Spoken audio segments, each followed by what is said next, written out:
Hey everybody. Sorry about that. I had the baby, and it was one of those evenings.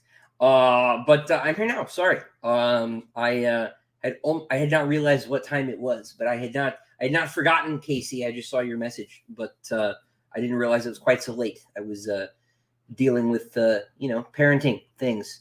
But hello everybody. I guess no intro today. But how are you? Yeah, no, it's just been it's that time of year, and I needed to sneak this in before Christmas. So this was sort of the only chance, and then my daughter decided to go be a bit grumpy. So anyway, Sam, no worries about being late, but because I was, so there we go. Anyway, which is a first actually. So congratulations, you witnessed history. I am almost never late, so this is special. Anyway, looks like you all were having fun though, without me. No, Casey, we're not allowed to go home. This is not college, and that's not a real college rule either. That is just all lies. So, anyway, how is everybody this evening? Yeah, looks like I got a bunch of familiar faces here. Belemries is here. Doombot is here. Casey, of course, is here making fun of me. So Galahad, Joe, Zen, hello everybody. Welcome back. Rishi, I know the stream had not started because I am a dad. So and then I was trying to sneak in a couple other things I needed to get done before we got here. So anyway, now we just have to like sort of get around to getting things back to normal after the wrong-footed start there. So let's see.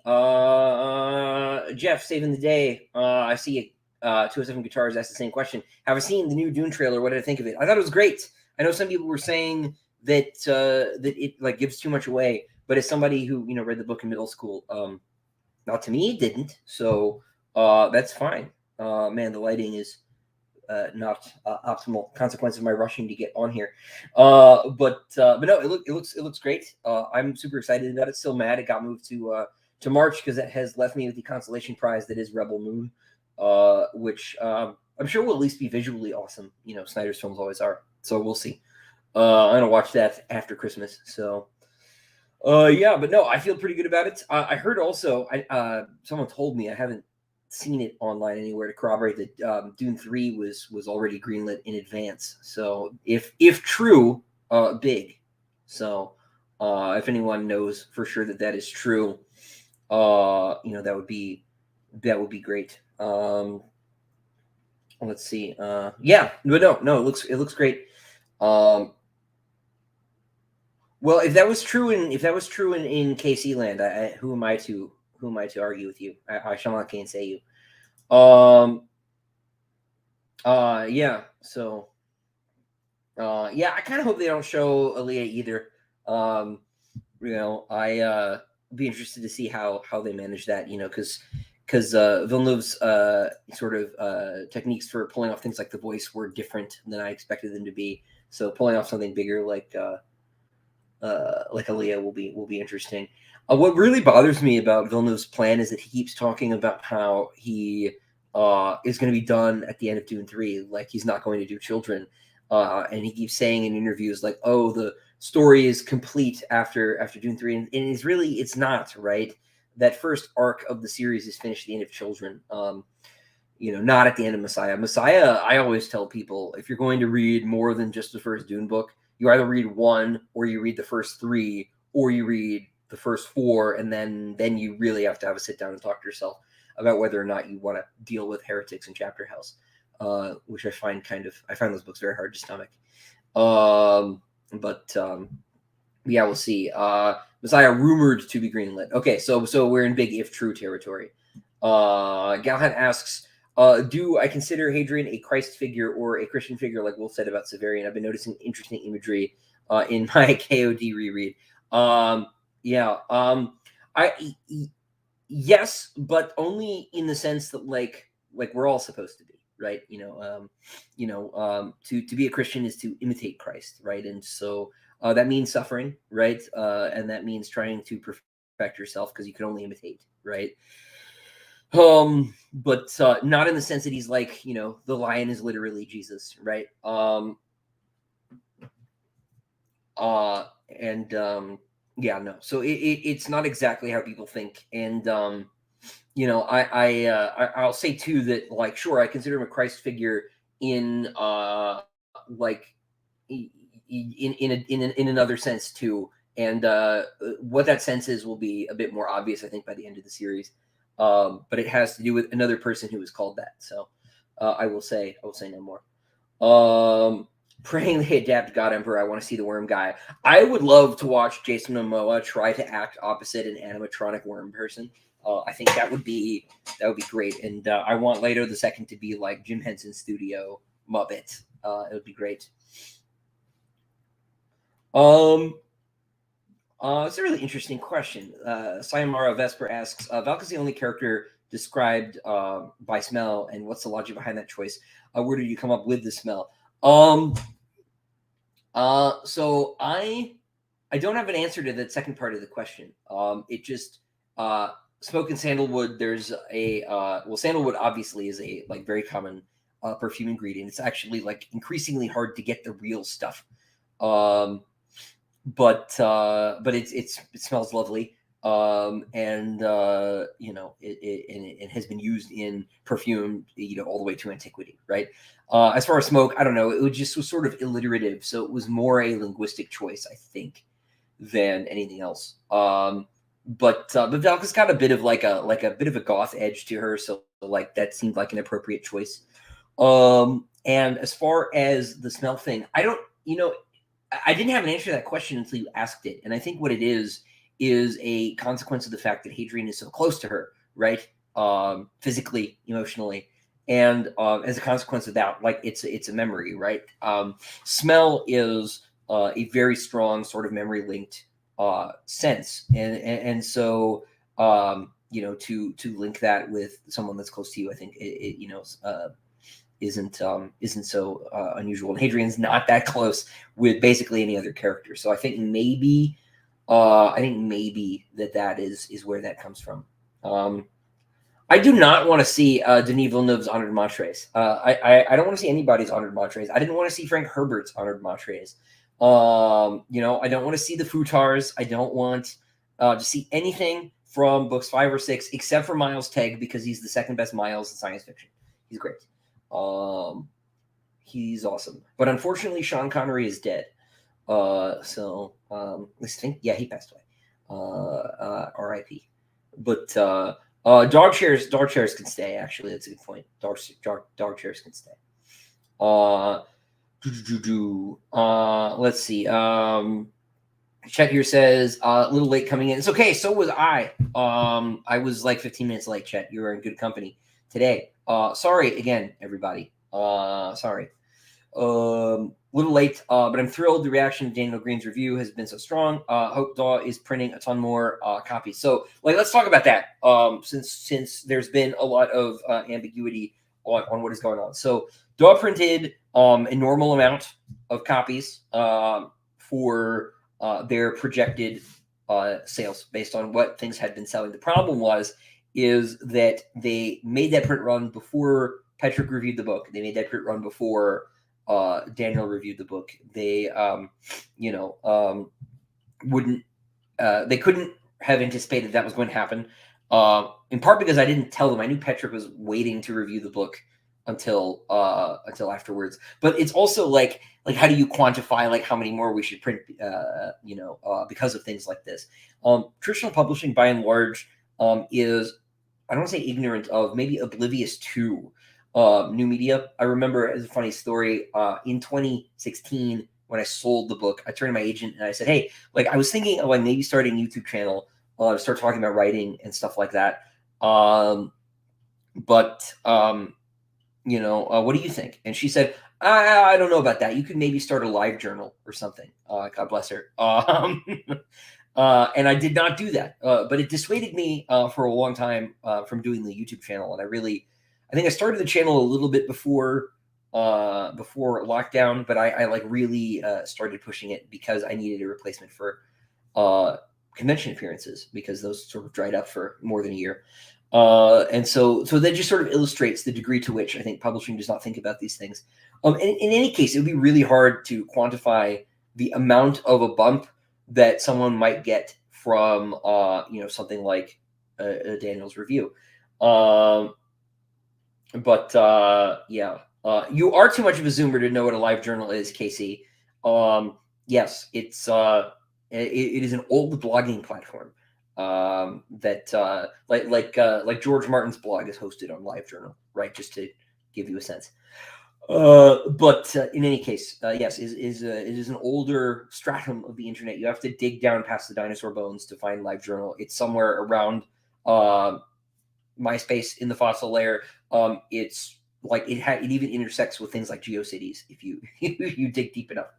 But to get back to the issue, this is not their fault. They could not have quantified the amount they needed to print. They didn't know it was happening.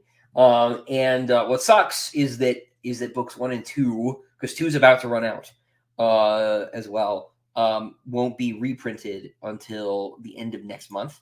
And so if you are here and you happen to be a person who's not read the books yet and wants to read the books, the ebooks are available. The audiobooks are available. The UK edition is available if you want to grab a paperback. That way you can do that. Those are the available options. Sorry, I'm laughing at the chat. Those are the available options for the moment. They will be back by the end of January. I do not know how much more they were printing, but I tried to illustrate that they should print more. Look, without naming numbers, because I am ultimately a Southerner and talking about money and business is crass.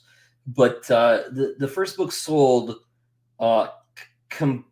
sold about half as many print copies in the last 3 months as it sold in its first year. So that's cool.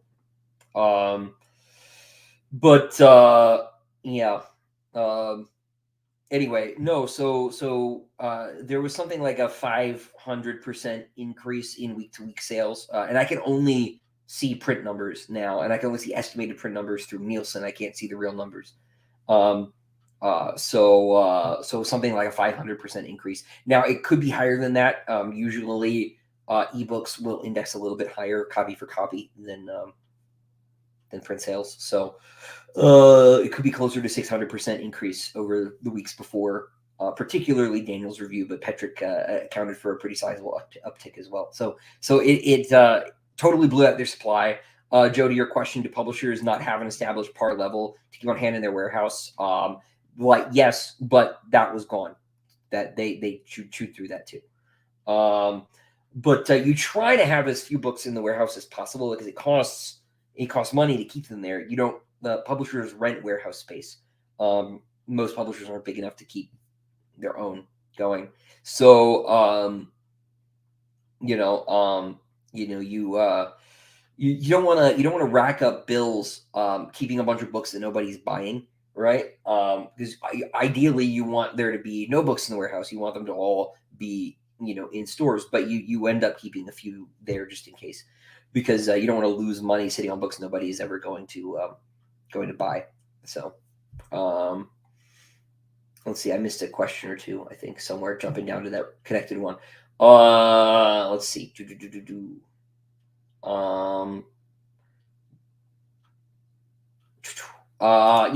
When Empire, I like your optimism, is adapted to screen, can you play Hadrian? You can audition if I have a say in it, which authors usually don't have, but 100% you could audition. Do I think I'll check out Rebel Moon? Doombot asks. Yeah, I have plans to watch it. Yes. Look, I mostly like Zack Snyder, which is weird because you asked me about the movies individually. Like, I don't like 300. I like Watchmen a lot. I think it improved. As everybody knows, I'm not an Alan Moore fan. I think it improved on the graphic novel substantially. I liked Man of Steel. I understand the criticisms of Superman's character. I think that those criticisms are valid, but I think on the whole, I think it's a good film. But I'm also super weird in that I like Batman v Superman, but I really don't like either version of Justice League. So I don't know what to do with that. But I thought I thought BVS was good, and I thought Justice League sucked. So I don't know what to say about that. So I'm kind of hoping it's good. Visually it looks cool. At the very least, it looks cool, and that'll be fun. So I have begun writing a story for the first time. Any tips for outlining? Yeah, do as much as you feel is useful. Don't feel like you are don't stress about overdoing it or underdoing it. If you feel like you need to write a lot, write a lot. If you feel like 3 bullet points covers the bit, you understand what scene you're trying to be writing, do that. Because ultimately the outline needs to serve you, and you should not serve it. And if you find that you are serving it and you're like writing a scene that you don't want to be writing anymore, rethink your outline. That's totally fine, because the point of the outline, right, is to think of it like a low resolution first draft. The point of the outline is to automate any questions in your mind about what the chapter is for, what the scene is for, where the character is going, so that when you write, you can write. You don't have to think. You can just write. And if you could do that, that's great. So as far as structure, I find that it is most helpful for me basically to outline plot first, and then to make subpoints, things like where the characters are moving emotionally, and so on, as subordinate points. I almost never outline anything to do with like theme, because some theme is so nebulous. What you're trying to say should not be so present that you can highlight it in the book. It should suffuse the book, right? So you don't need to really write about it. You should know what your story is about, right? And you might not know that until the outline is done, right? Or you might not know that until you're writing. But I find that it's not useful to outline that stuff. I think it's most useful to outline plot, because it is plot where you're going to get hung up the most. Because plot is what's going to freeze you up, because you're like, oh shoot, like I forgot about the thing in the other room or whatever, right? And you need to get all that stuff square. You usually, I think most people don't actually struggle to understand a character's emotional journey, because that's actually what you interface with in the story, right? The plot stuff is just an impediment to your understanding the story. And so in outlining, figuring out who's going to go where at what time and for what reason, and why other things are happening and in what order, learning that in advance is good. So really focus on that stuff. I think outlines for plot first, and then for character second, and then for everything else basically not at all. Hopefully that makes sense. Yeah, here for dog chairs. Amy, I was wondering when you alluded to further projects on your part. Could I go over Valka's appearance? I would not be so gauche. But I think that the places you would want to look are in her first appearance in Empire. I believe there's a pretty protracted description of her appearance in Demon in White at the ball, and then at the beginning of Queen of Mid-Ashes. But I am not going to describe even a fictional woman's appearance in glowing detail out loud, because I will blush and stammer, and that would just be too funny for Zen. He would choke on whatever beverage he's drinking and die, and I can't have his death on my conscience. But yeah, I would look there. Yeah, okay, back to Casey being a Zoomer. Yeah, I skipped a lot of questions. Let's see. What are my writing plans for after book 7? Standalone, new series, same universe. Probably all of the above eventually. What is going to happen is this. I don't know what the next book is precisely. I have a list of things that I would like to write. I don't know what order I'm going to write them in. Probably the immediate next thing will be novella number 4, which might be Valka, might be someone else. I'm kind of worried the Valka novella is actually a novel, so we'll see. But it'll be novella 4, whatever it is. And then the next book will be a standalone, whether that's in the Sun Eater universe or not, I don't know. Whether that's science fiction or not, I don't 100% know. Most likely it will be. But I do intend to write standalone novels for the next several years. You may have noticed, but writing a long 7-book series, rather a 7-book series of long books, has caused me no shortage of institutional problems. And so I don't want to replicate the rolling crisis that has been my life for the last I'm going to write standalones because those are easier propositions. They're also easier in terms of like psychological headspace. And I have a 7-month-old, and I intend to have, we intend to have more children. And so I do not want to be wrapped up in another, 5, 7, 10 book series and have to also be juggling, more parenthood than I already am. My original goal had been to finish this before kids came along. That did not quite happen. God has a sense of humor, and time waits for no one. So, here we are. That being said, I am in chapter, is it 11 or 12 of book 7 now? I'm in chapter 12 of 72. So we're making pretty good time. It's not bad for a month. At this rate, we're looking like probably July, August. I'll finish the draft. So that's cool. Yeah. So yeah, I don't know precisely. I have a list of things, but it will be standalones or maybe duologies, trilogies, maybe. For the next sort of phase of my career. That'll be the next, 5 years or so, maybe. And I hope, if they're 120, 150,000 words, that I can how do you say, do 2 a year. Do 2 years my goal. Because if I move to doing the shorter standalone novels, the need to do novellas will diminish. I do need to do at least 3 more novellas because of the number of short stories that I projected to write, dealing with the Diamond editions and other editions of the books for special editions like that, the Andarid edition, for instance. That means that I'm going to have more and other stories collections, which means I should write more novellas, so I have to figure that out as well. But I'm not going to leave Sun Eater ever. I've always said if I have a science fiction story that will fit in this timeline, it will. There is no sense in doing all this world building again and like building a whole new universe. If I do build a whole new universe, it'll be for like a one-off book or something. I'm not going to build 2 giant sci-fi universes and try to keep that straight. That just sounds like a terrible idea. Daniel, welcome. Welcome to the club. To the Empire. Joe, do publishers? Oh, that's a question I answered. Okay, I circled back. Whether's pupil asks, man, I don't know. What are your thoughts on a magic system being defined as a systematic metaphysics for a world of fiction, tinged by myth and speculated by theology?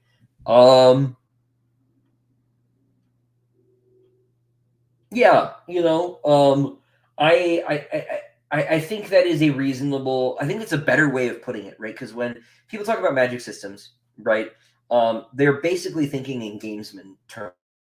And I think this is fundamentally Butler's objection, is that, and it certainly is mine, is that we've started to write fantasy worlds like they are, like we're composing tabletop role playing game world books, right? So that people can play in those worlds, rather than understanding those worlds as the people within those worlds would understand them, or as the deities and the demons, right, in that world would understand that world, right? And I think that stepping back and thinking about magic, because like of course real world magic has systematic elements, right? You look at the Bianakian stuff, right, or Hermeticism or whatever, right? There's stuff in those systems that is totally systematic. Sometimes like hugely so. John Dee was like probably a spy, right? He was totally doing some cryptography. But and like what is cryptography if not, systematic? But I think that it is probably deeper to step back and think about the magic in your world, right, as it relates to the metaphysical substructure of that world, as opposed to and what that might say philosophically or theologically or whatever, as opposed to coming up with like clever reasons to make sure the reader understands how you channeled Fireball. I don't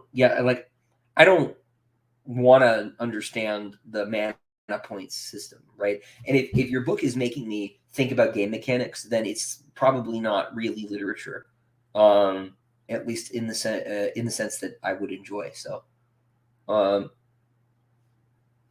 don't know. I hope that answered the question, but I think I think I could get behind the premise. How is the Sun Eater RPG coming along? After I just talked about TTRPGs not being my thing, there isn't one.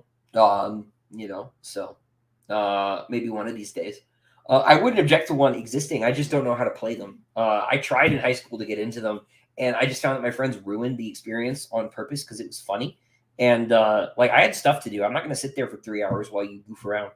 Um, so I just I could never get into them. And like games are cool, right? Books are cool, but like books shouldn't be books any more than games should be, or books shouldn't be games any more than the reverse, right? You know. Let's see. Do, do, do, do, do. Darkstar. I don't even know what the Worded Man Demon Cycle series is. So no, no, I'm afraid not. But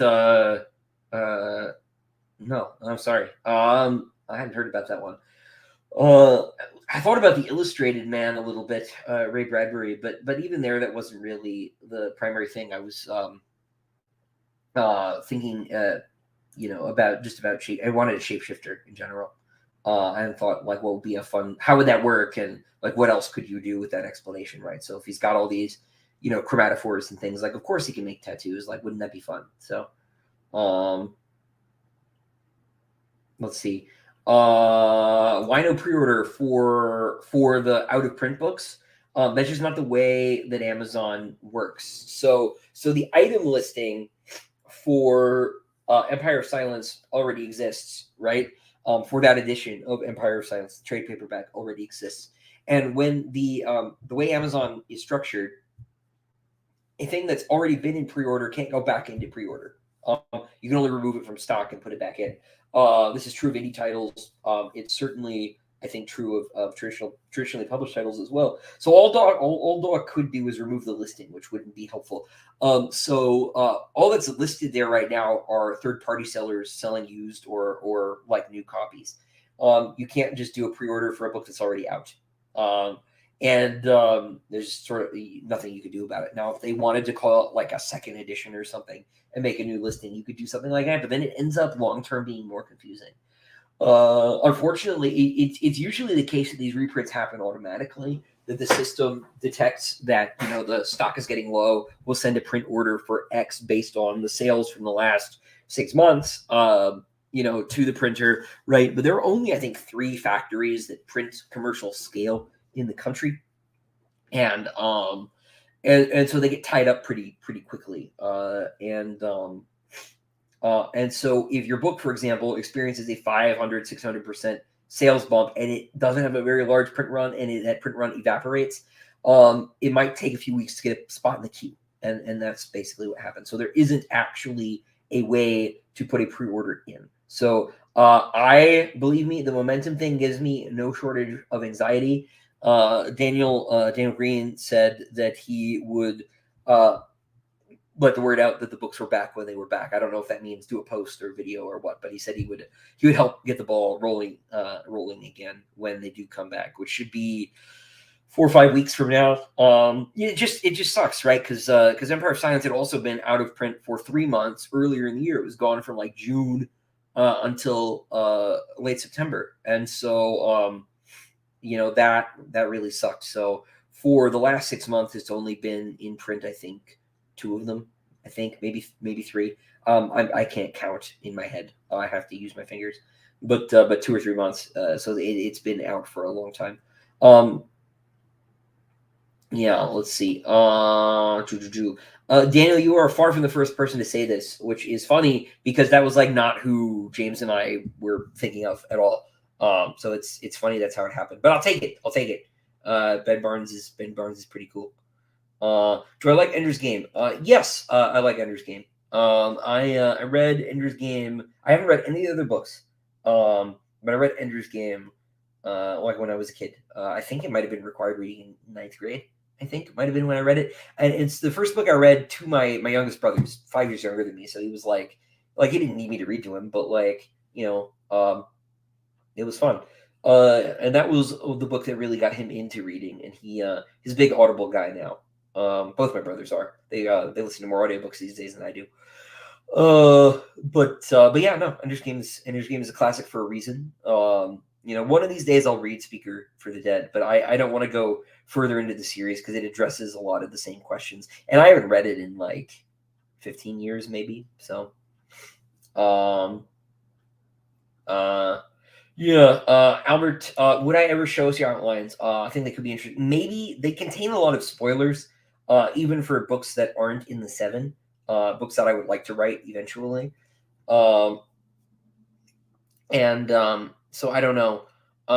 They're also just like confusing and like very personal sometimes. So I would have to like kind of clean them up to show them. I did do a video here on the channel where I tried to outline a bit of a short story live and explain how I did it. That did not work because I like am so monomaniacal I can't two track it like that, and so I mostly just talked about outlining and showed the bits that I'd already worked on. So it didn't quite work as intended, but there's something of a writing workshop on outlining. It's probably something I could do another video or another stream on and talk about outlining in more depth. But I couldn't just, I'm not going to just publish like the outline to Demon in White or something. Because it'll say too much about stuff I have no intention of explaining in greater detail, right? Like, like exactly how some of the weird pseudo physics works, or in my head, or um, like details about the Foundation War. Like I intend to explicate a lot of that stuff because I think it's better for you to guess. Uh yeah. Let's see. Um Sam, I am late. I was also late. You were totally cool. I was like 15 minutes late, which was the first, and very embarrassing. But any update on Balaran's art for novellas 1 and 2? I love how Dregs turned out. Well, man, that is really good to hear. Poor John. When people did not like the first iteration of the Dregs cover, he took it really, really hard, and he tried to resign on me, which was very dispiriting because he's such a great guy, great artist, but he's just a lovely guy to work with. I really, really like John. And I'm really glad that Dregs is turned out all right in the end. He's working on Queen Midashes. I might see it before the end of the year, but it might be like the first half of January that I get it in. And it is really, really cool. His roughs kind of look like they're like kind of done sort of. I don't want to say MS Paint. That makes it sound bad, but they're like very flat and kind of scribbly, and they're like very digital. And then he paints over them, and they get sort of smoothed out. But which is sort of a really bizarre, fascinating process to watch happen. But the layout looks really, really good, and he worked really hard to match a lot of the design elements from Kieran's work, from James's work, from Taryn's work. He's just really cognizant of trying to get the universe to look uniform between all the other artists, and that doesn't mean he didn't take some liberties and put his own spin on, like Hadrian's armor. Hadrian's on the back cover, and on sort of background elements and things. But he did it in a way I think that really draws the other artists' elements together, and I'm just really, really pleased with it so far. So you'll probably see that in January. I might push it to February so it doesn't compete with the E arc for Disquiet Gods, depending on when that comes out. But you'll see that then, and then depending on money, I may jump right into Lesser Devil, or Lesser Devil may wait a little while. Meanwhile, James should actually have the final for Tales 1 to me before Christmas. We've been through preliminary comps, right? Black and whites and stuff, and we're pretty close. So, I might have had it today, except I needed him to do a quick edit on one of the pieces for the Diamond Edition, because that is at the printer now, and the end papers didn't quite fit, so we needed to change the aspect ratio a little bit, and he got that together for us. So the last one that will happen is Tales 2. So Tales 1, I'll probably just throw up there in January once we've got everything ready. I am going through KC's copy edit now because he went through and found a bunch of typos that I missed. So I'm going through and inputting those. Hopefully that will be done by the end of the week. So like before Christmas. I've been through 3 stories of 7 already. So that's going pretty quick. Once that's done and I get the cover finished, it's a small matter to put the new file together and then just get it uploaded. So I'll probably just shoot that up there and then do a little cover reveal video and say on sale now. There won't be, there's no need to do a pre-order or anything. It'll just get a new updated file. So do I have a definite title for book 7? Yep, 100%. It is locked in. So all is good. Uh, let's see. Serial webbook for a monthly fee. I mean, maybe. I've thought about doing that. The problem with that is, uh, if you're doing a book that has like one chapter come out a month, right, or two chapters a month, then and you have like 60 chapters, you're looking at a few years, and I'm not sure I how I feel about that model. But on the other hand, like it could be an interesting experiment. Um, I I don't know. I don't know. Something I have to think about. And I don't want to do something where I'm like trying to put a chapter out every week or something like that because then I would never get anything else done. So I don't know. I don't know that I'm the guy for it for that model. Let's see. New to the Sun Eater world, halfway through Demon and White, and the series has been amazing. Any book you write is now instant ad. Well, I am honored. Thank you so much. Thank you for being here. Glad to have you aboard. Man, we're almost at 80 people. Holy cow. I remember when Demon and White came out, we capped out at 33. And I was like, that's so good. My normal monthly live streams are like 8 people. And now on a Tuesday that I'm like before Christmas that I'm late to, we have 80 people. So cool. Glad you all are here. Let's see. No, you can totally leave room for sequels and spinoffs. You just have to make sure if you're intending to write a standalone that you do write a book that people can read and only read. So, um, top 5 generals of the pre-modern world: Hannibal, Alexander, Scipio, probably.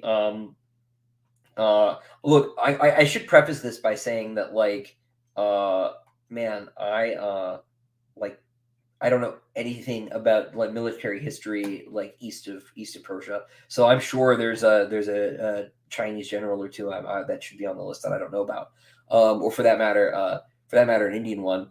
Uh, but as far as sort of the classes, those are the 3 that come to mind, and like they are cliche answers, but uh, you know, I'm going to side with Lorian and say Pyrrhus is underrated. He it is a testament to his preparation that he managed to pull off those crazy victories. But I don't know. Fabian is impressive in his own way too, because of how he manages to hold off Hannibal, which is no mean feat. But I can't not think of the Punic Wars. Sorry. Overall list, you'd let me say modern Napoleon goes on the list, of course. But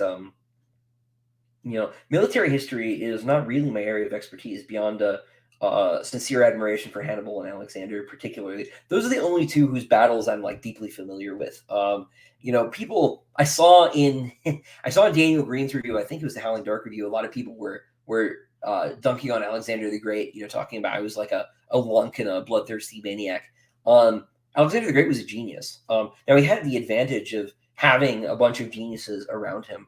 I can't remember what the old Macedonian general that had served under Philip, who was still with him, what his name was.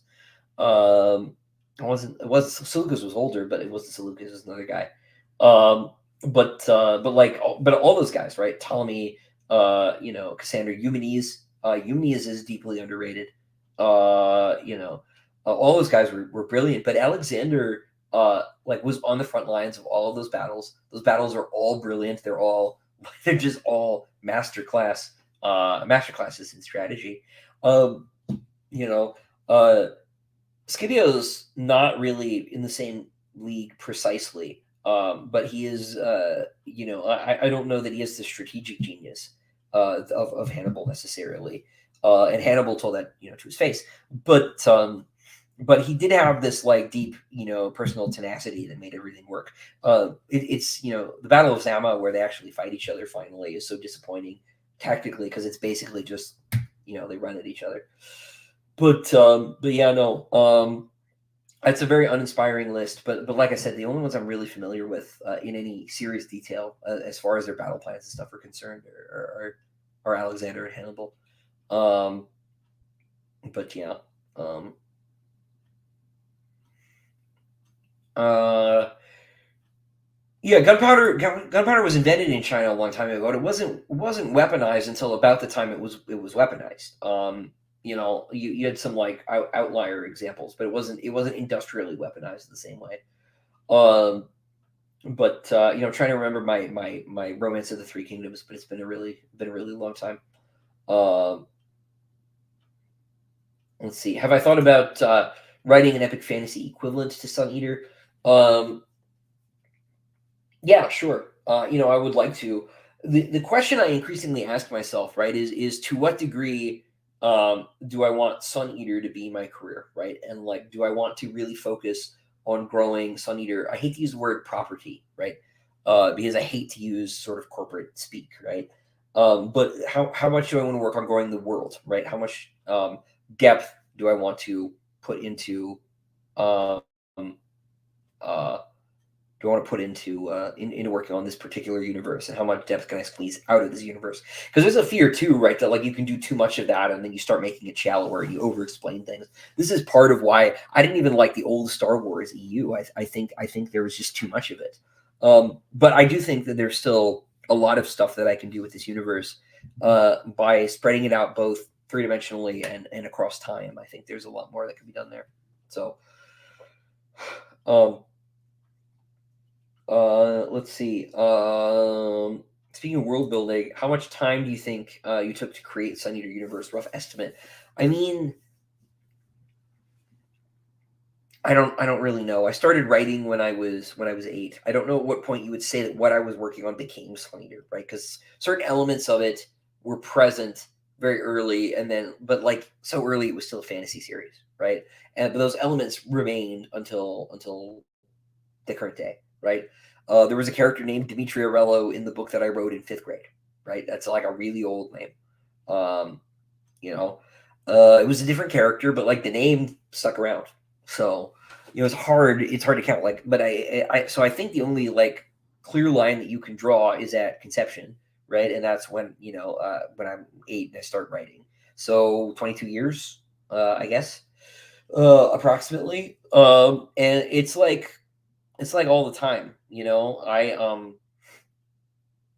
am constantly thinking, if not about the story and what I could do with the story, about like, oh, like what should I do? What should be on the cover of the Diamond Edition of Book 4, right? I'm never not thinking about it. It bothers my wife to no end because we'll just be sitting quietly, and then I will like say something or remind her about something book related, and she'll be like, "Man, like, shut up." I don't really stop thinking about it. Um, this is one of those reasons I'm not sure about doing something else because I don't know, I just don't know how much of it's me at this point. So, um, yeah, let's see. Dark Star, thinking about coming down for this Quiet Gods launch. Any other fun things to do in the Raleigh area if I made a trip out of it? It depends on what you're into. The art museum is really actually quite astonishingly good. If you like hiking, we've got some pretty good parks in town. There's food and stuff. You could go check out the universities. Like there's some really cool stuff downtown around NC State, or you go check out the other towns around. I don't. This may shock you all, but I don't go outside very much. I know you can tell, uh, because my window literally doesn't exist.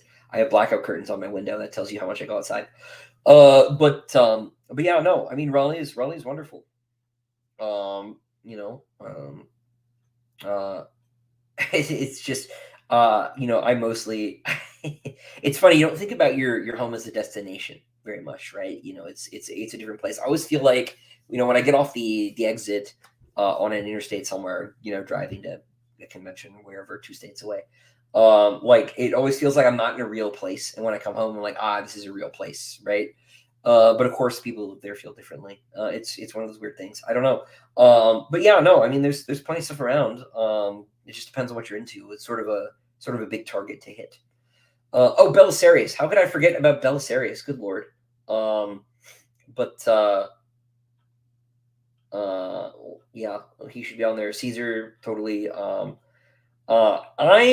had a conversation with Michael Livingston about the Black Prince and how his greatness might be overstated, actually.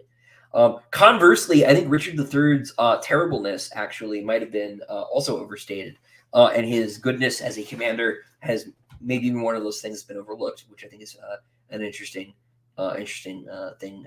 Sorry, when people said pre-modern, my brain was just like classical. I'm not even going to look at the medieval world at all. Obviously, Genghis Khan. Yeah, that's a good place. It's a good question. Just a second.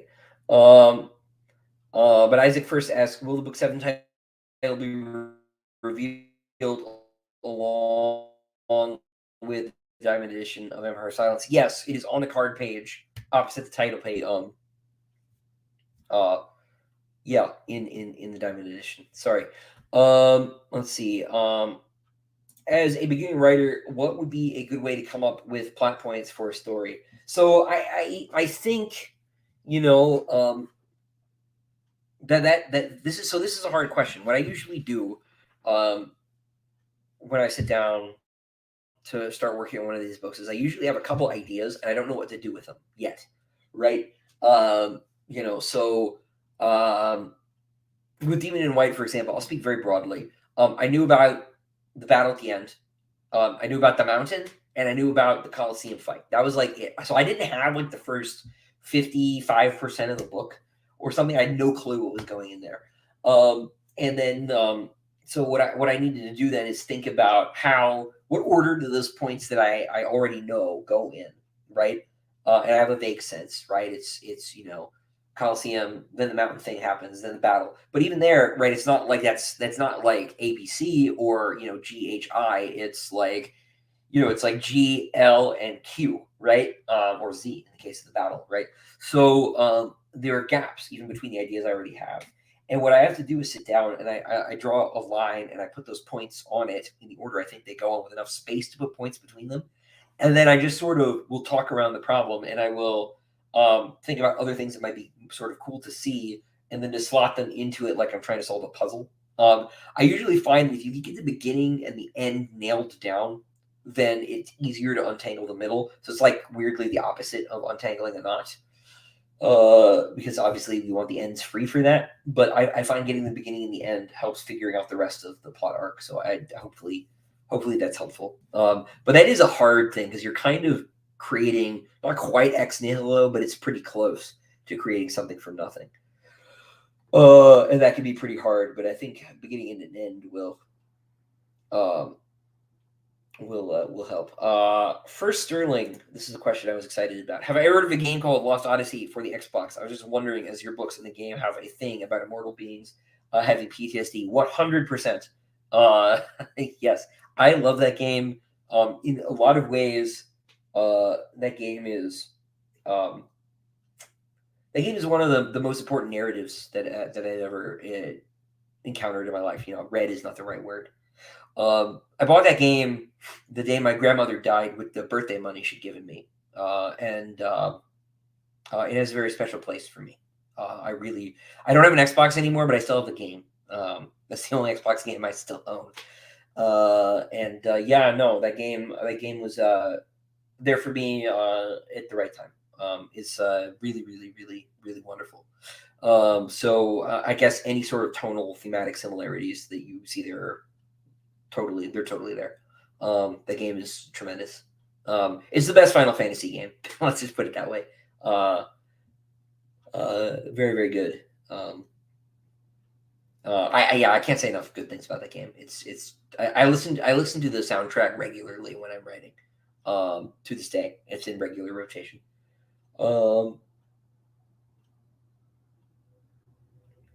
Let's see. Rare Ruocchio wholesome moment. They happen. I just grouchy temperamentally. Yeah, there are two Daniels. There's one in the chat and there's Daniel Green. So it's been a confusing Daniel evening. If I start talking about Stargate, we're doomed. Let's see. Thing revealed.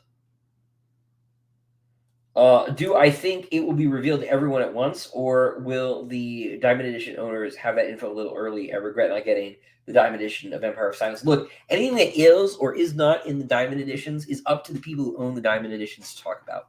I will not go out of my way to tell anybody what happens in Guns of Pharaohs, or what I changed, or any of that stuff, or what the pictures are. If somebody feels the need to share the pictures on the internet, especially the secret picture that the lettered edition gets, that's on them. I cannot stop you. I'm not the boss of you.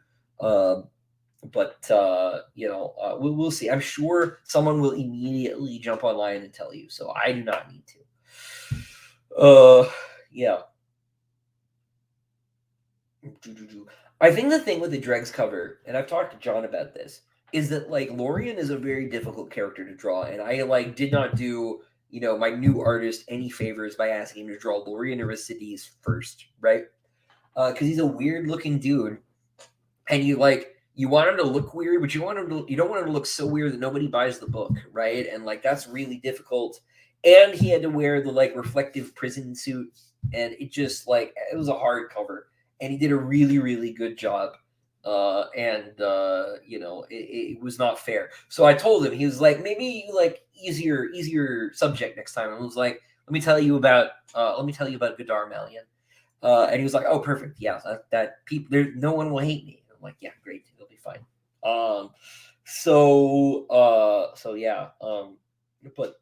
It was funny, right? A lot of people were like, oh, the cover's ugly. I'm like, wow, I can't believe you were bullying Lorien like this after the book was explicit about how bullying Lorien is not nice. But here we are. Let's see. Andrew says, oh, this is a spoiler question. Hang on. Andrew, I'm not going to put that on the screen, but with regard to your question, it does imply that there might be more than two people chosen. So yes, that is correct. Sam says, I'm reading Book of the New Sun mainly for Catholic themes. I'm about halfway through, but it's really hard to see it as Catholic as opposed to LOTR, which is a lot more obvious thoughts. I think give it time. Nothing about Wolf is as obvious as Tolkien, I think. But I think in a certain way, I think Book of the New Sun is more explicitly Catholic than a lot of ways. And I think that's the case in part because of scale. I think that I think Wolf is a much more cult writer, and I think that most of the people who read Wolf are in the know, at least to an extent. Whereas I think one of the great ironies of 20th century literature is that a deeply Catholic sort of reactionary fantasy work that's written in a like 70 years out of date literary style should catch on with the hippies, right? Because of a bootlegged paperback published by a secular Jewish publisher, right? It's a very bizarre. It's one of those God working mysterious way stories, right? Because Donald Walheim, Daw himself, just bootleg the book, right? He was like, yeah, it's like probably a public domain because of this technicality. It's fine.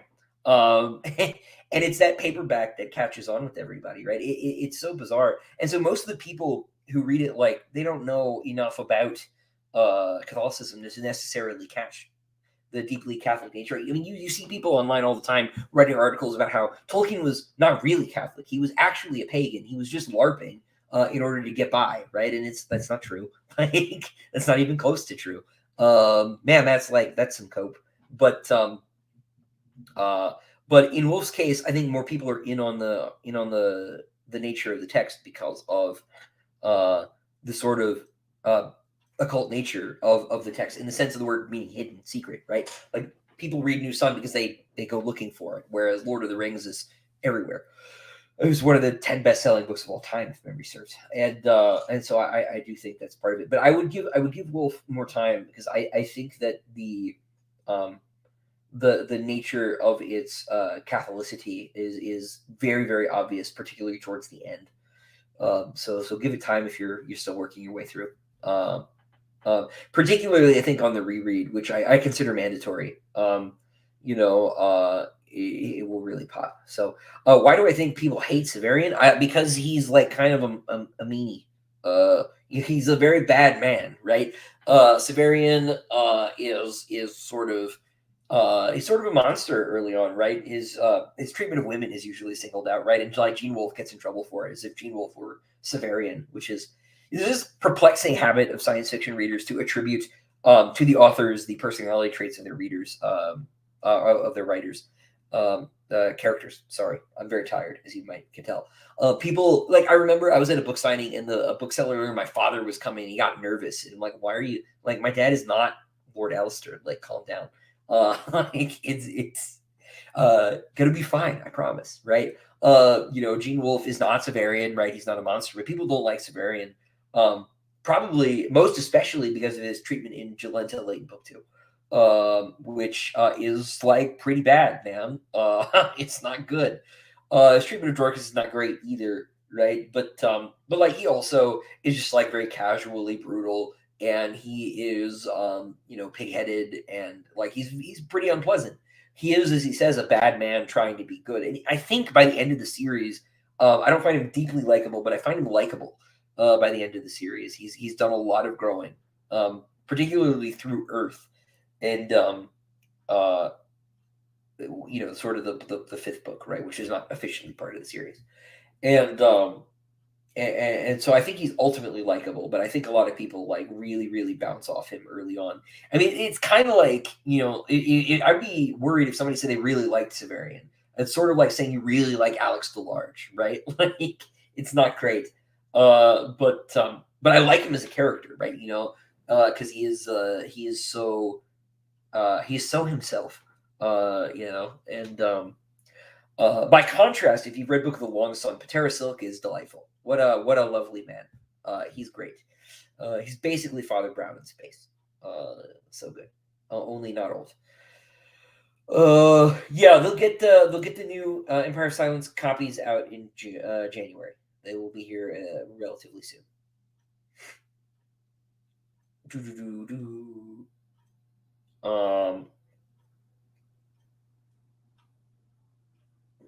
Let's see.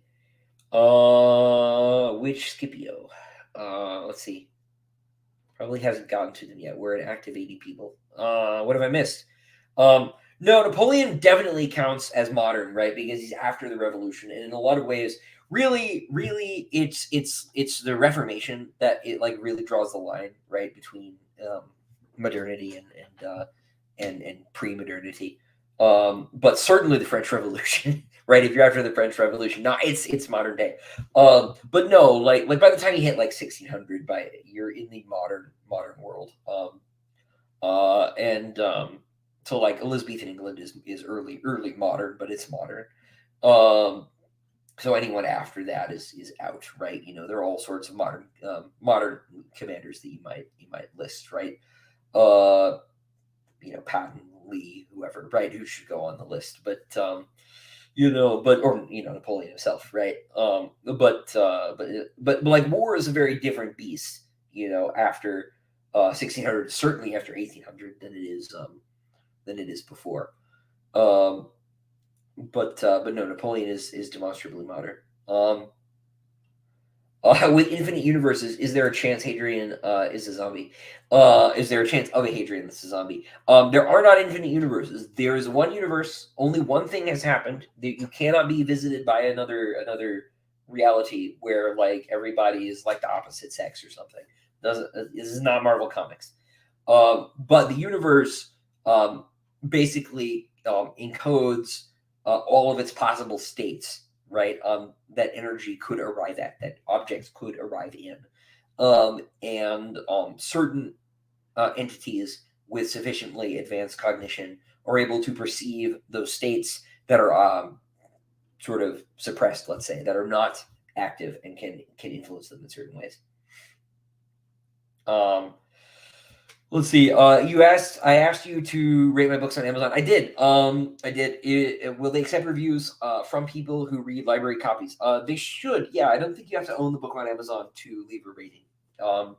If everybody gets, I forget what thresholds I set, but if everybody gets there's a couple posts to go on my Facebook page.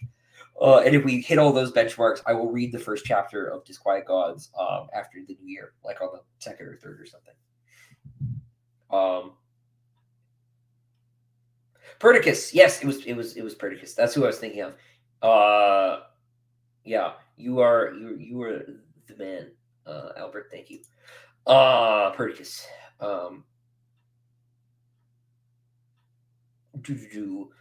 Alexander was not around long, but yeah, but every battle was amazing. It was amazing. Yeah.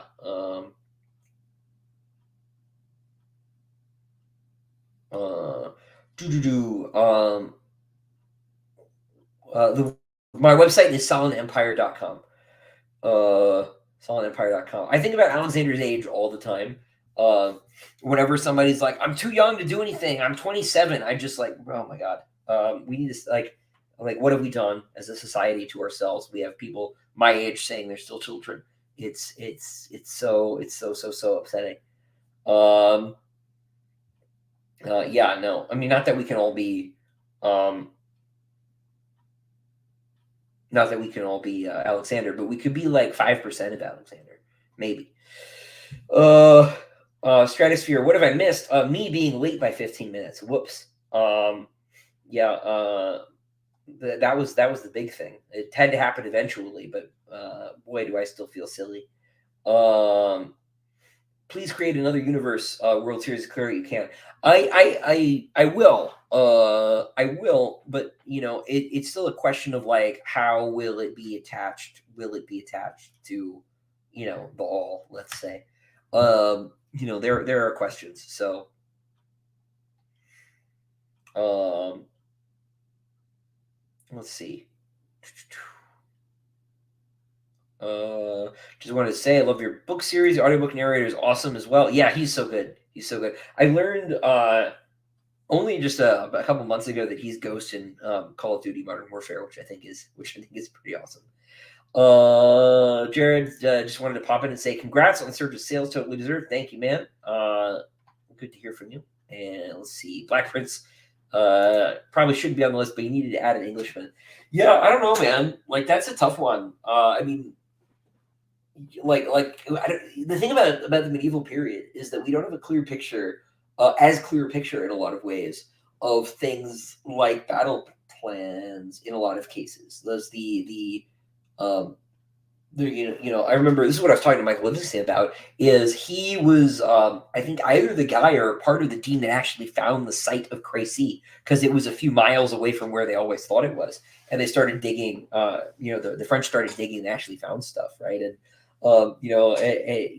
we there's still like so much that we just haven't found, but we have like a much clearer picture of like how Cannae went down than we do, some of these other like not Crécy, but like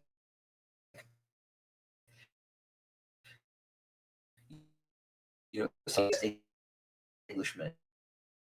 Uh, uh, uh, I will eventually end up on PC. I keep hoping. I keep hoping. One of these days. Let's see.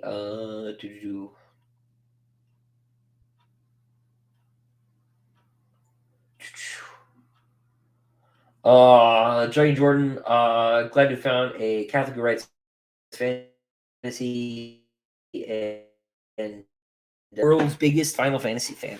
Like I said, I Lost Odyssey is my favorite Final Fantasy game, and it's like made by people who left to go to Mistwalker, right? And I could never get into 7. I could never get into 10. The only one that I've ever played through to the end is 3, and like the actual 3, not 6. I've never finished 6. I have 6 on Super Nintendo, but I've never finished it. And I finished 3 on the DS. And I just I don't know what it is, but I just have like never ever like managed to get into things. Yeah, with Final Fantasy. I played Crystal Chronicles on the GameCube because I thought the Game Boy connectivity was fun, but that like doesn't really count, right?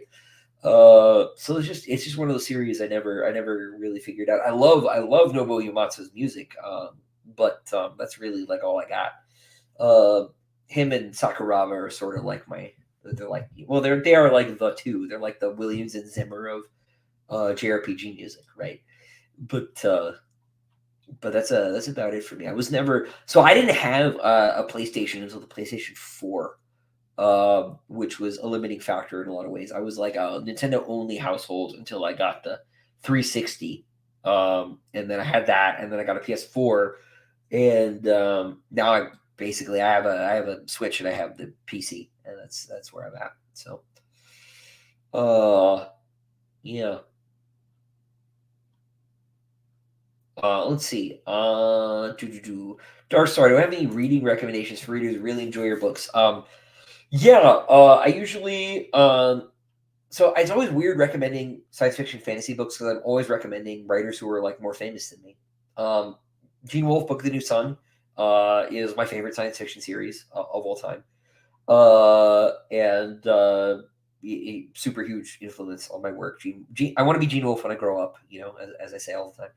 Uh, Lois McMaster Bujold's Vorkosigan Saga is great if you want something that's like a lot easier to read. There are like 16 of them too. None of them are really long, but they're tremendous.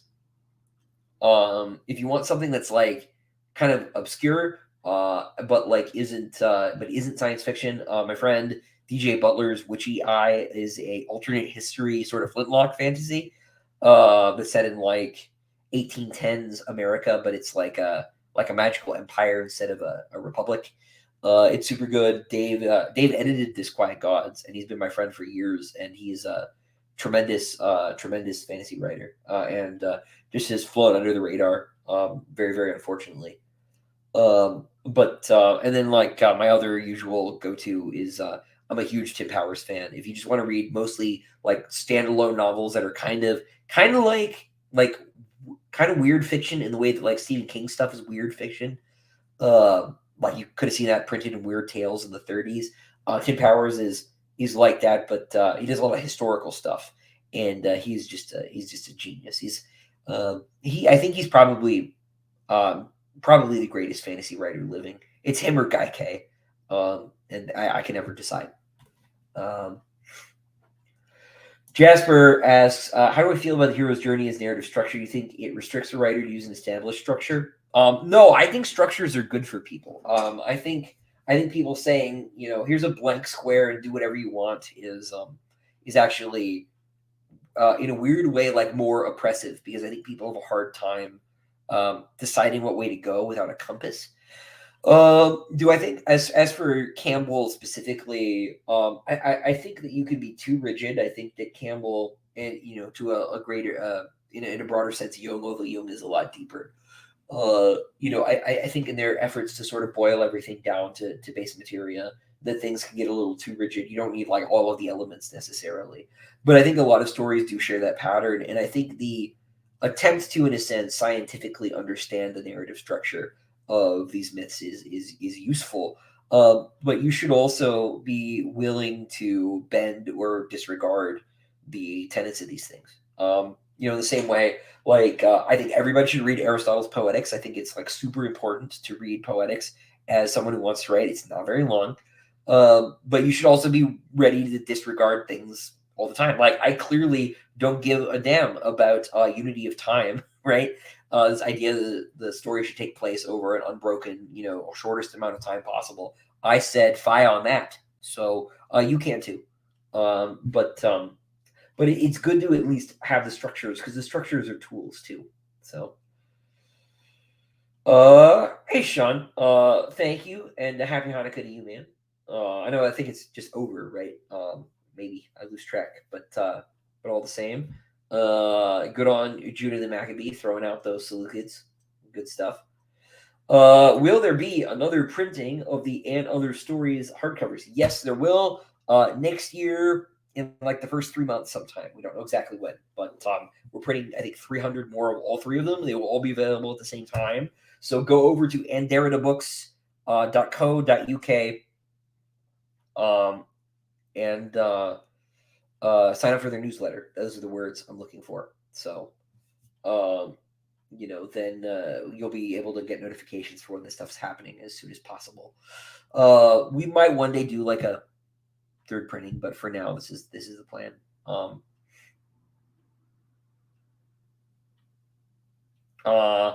Asinius Naso says Hadrian has some intense attitudes about cyborgs, body modifiers he runs into, despite being gene modified, and Velka having some stuff. I'm curious where he draws the line morally and why. That is a really good question, and it's not one that I feel prepared to explicate. I think that's better left to the books. But he is definitely, I will say, he has a hard time with that line. And it's a hard line in the first place. And a large part of why I don't want to answer the question is I don't quite know exactly how to draw it. And some of these sort of moral questions, like people have contradictory attitudes, about their own beliefs all the time, right? This is one of the reasons why I don't like the sort of ugliness of online culture, right? Is that people are way more complicated. Even like supervillains are way more complicated than we give them credit for, and the world could use a good deal more mercy in navigating its complexity, in our navigating its complexity. And so, yeah, no, I think the best thing to do is just to read the books and think about it, and recognize that maybe Hadrian doesn't have a great answer or an answer even as to why he feels certain ways about certain things.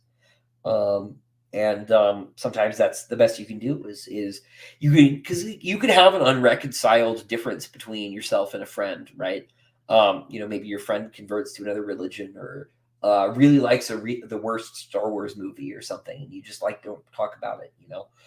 Some things are not resolved, and yeah, it's just something to think about. Yeah. Merry Christmas to you too, Allie. Do Aaron, I purchased all the 3 novels in paperback on Amazon, but they don't have the other stories in print.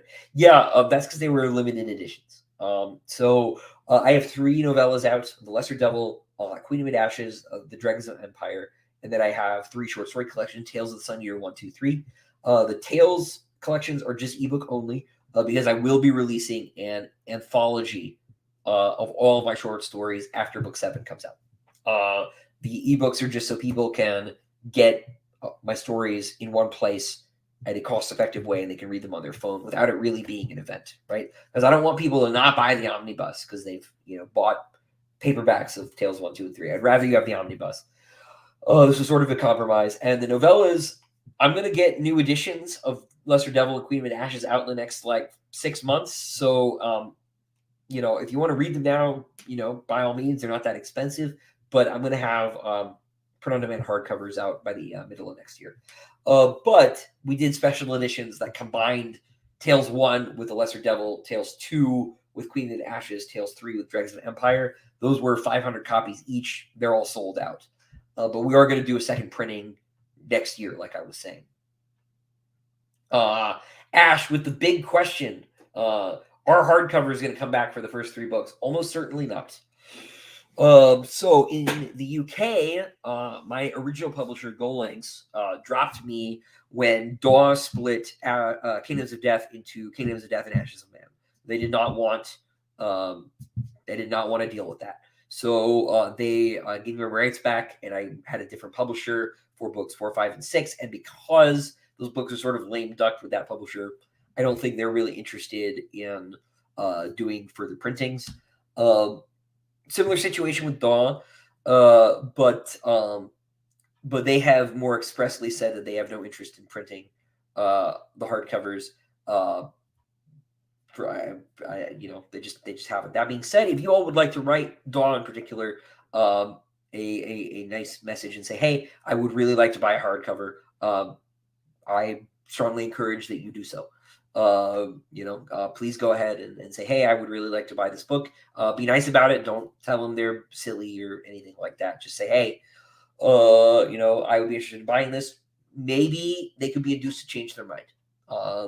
They have new owners now, so who knows? But that is not me dropping any hints. As far as I know, they have no intention of doing a reprint. But by all means, go give it a shot if you would like. Have I read Short Sun yet? No, I have read no books this year, with the exception I read the first binding by Ronnie Verdi because I owed Ronnie a blurb. That's the only book I've read all year. The whole having a baby thing put a damper. I read like half of House of Suns, and I like forgot I was reading it, which is no shade on the book or on Alistair Reynolds. I adore Alistair Reynolds. I just have been busy, because basically like anytime my daughter is asleep, like I am writing. That is how book 7 is going to get done. So um you know yeah, so basically I haven't done anything else. I haven't finished Tears of the Kingdom. I haven't finished Super Mario Wonder. I haven't finished replaying Golden Sun. Like, none of the fun stuff is happening. The only thing that I have gotten done is I've watched Batman the animated series and the Batman from 2004, because I watched one episode a day feeding my daughter. So that's about it. But one of these days.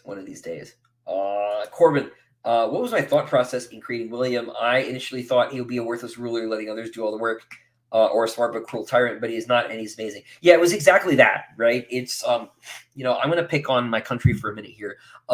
It's an American tendency to make monarchs like evil or stupid every single time, and that's dumb. That's not the way that it was historically. All right. Even George III was not, it was a little crazy towards the end, but he was like not an evil tyrant. All right. He was a perfectly reasonable monarch. He even offered to resign over the whole America thing. He felt he had done so poorly, which is, when I learned that, I was like kind of shocked and had to reconsider the man completely, because I just had this conception, in my head. And the reality is there are a lot of people, who have occupied the throne, any throne throughout history, who were, um, honestly trying to do the right thing.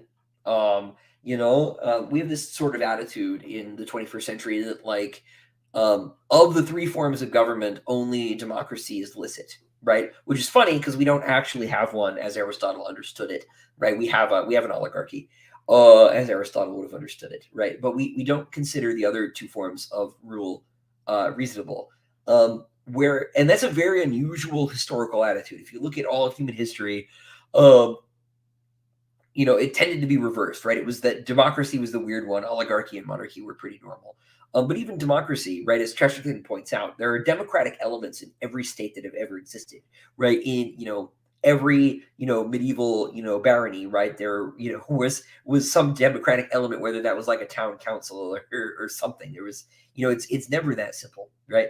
But I wanted to not do that. I wanted to not have, right, the guy at the top be a monster, because we've always seen, like, I've covered my bases, right? There are a lot of corrupt noblemen, baronial lords, Hadrian's father, right, in the universe, in the series, and to be one note on that, right, to have every person in a state of authority be a monster or depraved or stupid or whatever would be to not write a real world. It would be to write some sort of silly essay disguised as a novel, right? And the thing is they had a lot of bad, noblemen already, right? And so the way to balance that out is to make sure the emperor was not a monster, right? He was, sincerely trying to do his best, right, in an impossibly difficult situation. Because we also think like it's a cool job to have. I think because of Disney movies, and the way they depict princesses, being a princess sucks, actually, right? You get to wear a nice dress and stuff, and like maybe eating lemon cakes is like a way of compensating for how much freedom you don't have. But like in certain ways, you're better off being the child of, like, the village blacksmith than you are being a princess, right? It's not a fun job. It's a lot of work, and to do it honestly, right, is to almost make yourself into something that isn't a person, right? And so it really, really, and which is of course William's foible later in the series, right, is that he doesn't understand what it's like to really be human. Um, so I really wanted to do something different. Sorry, I'm kind of ranting about this, but this is something I felt really strongly about. I really, really, really wanted William to be the way that he is, because everybody expects the sort of typical silly thing. I mean, I can't think of another galactic emperor who is not a monster. I'm sure there's got to be one somewhere, but it's hard to think of one. Um, doo, doo, doo. Um, uh, so I don't like progression fantasy generally, for the game reason, but I haven't read any of the Chinese stuff to comment on it, but um, yeah, I don't really know that I have a good answer to that. I just didn't want to skip it. Tim Powers was named. Let's go. Yeah, it's bingo complete, right? It's not is a live stream complete if I don't mention Tim Powers. It's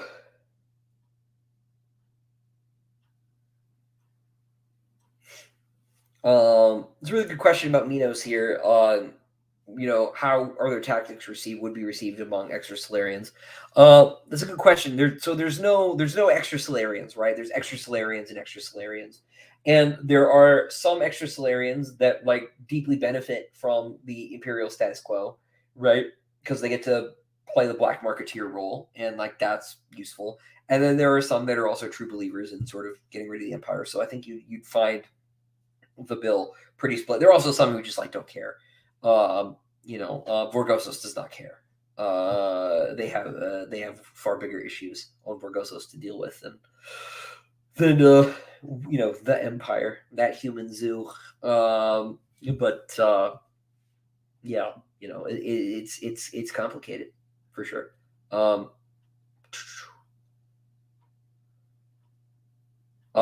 Adrian, excellent question. My apologies, this has been answered somewhere, but are there plans to make 9 editions of the short stories? Yes. So when I said that we're going to make an omnibus of all of my short stories after book 7 comes out, what I mean is we're going to make a Diamond Edition Kickstarter of an omnibus of all the short stories after book 7 comes out. And because Daw does not own the rights to that omnibus, Bane does not own the rights to that omnibus, we will be able to make as many copies as you all want to buy. There will not be 1,000-person limit. So that will be great. So we'll be able to do that. And very probably there will be 2 volumes eventually, because there are also stories that are going in the Diamond editions and in the Andarina Books editions that will not be in that omnibus because they're going in those other books. So there will probably be a second volume, but that's like so far down the road that I should probably not even mention it. But yes, there will be a Diamond edition of the short stories, 100%. It'll probably come after Demon in White. So the plan, I think, is Empire of Silence should ship in January or February. It's at the printer now. One of the things I was trying to do when I didn't realize what time it was finalize the jacket and get it to Steve Diamond tonight. So actually being here on the stream is delaying the Diamond edition by minutes, by hours, really. It's been almost 2 hours. I'm going to have to wrap up relatively soon. Oh, I guess it's been an hour and a half because I was late, but get the idea. But yeah, no, so that'll happen. Then we'll do Howling Dark late next year. Will come out. Hopefully, we'll ship and everyone will have it. My goal is to finish the Howling Dark Diamond edition by November. But then Demon and White will be 2025. Book 7 will also come out in 2025. The regular version. So after that, we'll turn our attention to getting the omnibus together, and then we'll have some new stories in it too. It won't just be Tales 1, 2, 3, but it'll be Tales 1, 2, 3, and then Royal Game, which is in Grimdark Magazine, will be in it, and then there's another story that's going to go on Bane.com that I need to write next month. That'll be in it, and then there'll be some original stories as well. So,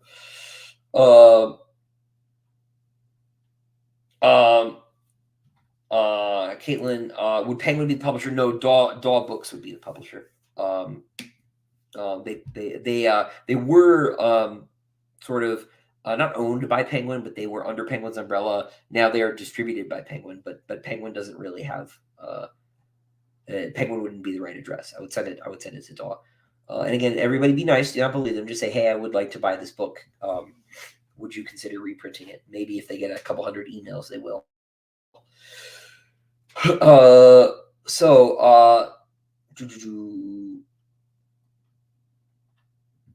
Let's see. Yeah, here we go. When is the Diamond Edition of Howling Dark going to be released, and will it be another Kickstarter? It will not be another Kickstarter because Kickstarter does not provide a mechanism whereby the people who bought Empire of Silence are guaranteed their ability to purchase Howling Dark.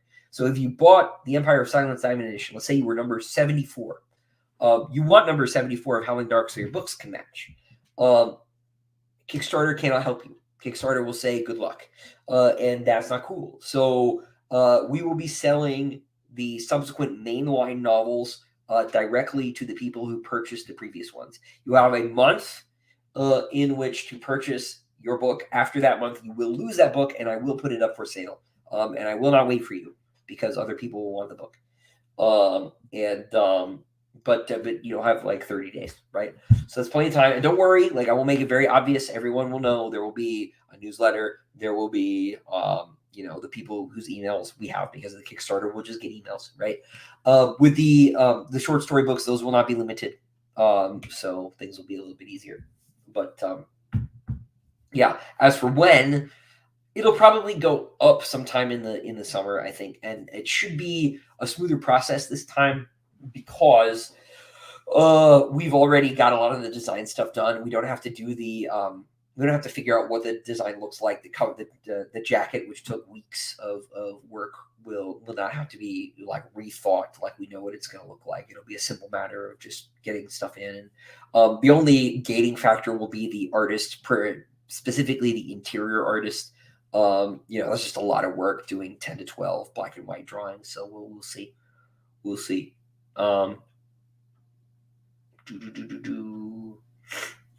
Joseph Grady asks, how developed are the languages? Just gibberish repeated or all fleshed out?